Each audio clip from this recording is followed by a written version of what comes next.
మన కష్టము, ఇరుకు, ఇబ్బంది, సమస్యలు ఎందుకు వస్తున్నాయి ఆలోచన చేయాలి. పలుమార్లు మనము దేవునితో స్నేహం చేయకుండా దేవుని యొక్క శత్రువులతో స్నేహం చేస్తూ ఉంటాం, సాతానుకు లోబడిపోతుంటాం. అవ్వ ఎలాగైతే సాతాను నమ్మేసిందో అలా మన చుట్టూ ఉన్నటువంటి వారందరినీ నమ్మేస్తుంటాం.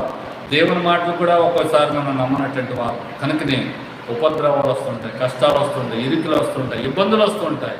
ఈ రోజున దేవుడు మనకు ఐశ్వర్యాన్ని ఇచ్చినాడు, ఘనతని ఇచ్చినాడు, గొప్పతనాన్ని ఇచ్చినాడు, ఆయన యొక్క బ్లెస్సింగ్స్ మనకి ఇచ్చినాడు, ఆయన యొక్క ఆశీర్వాదాలు ఇచ్చినాడు. కానీ మనం ఎవరితో జోడి కడుతున్నాం, ఎవరితో స్నేహం చేస్తున్నాం? భక్తి కలిగినటువంటి వారితోనా, భక్తి లేనటువంటి వారితోనా, దేవునికి మిత్రులతోనా, దేవునికి శత్రువులైనటువంటి వారితో స్నేహం చేస్తున్నామా?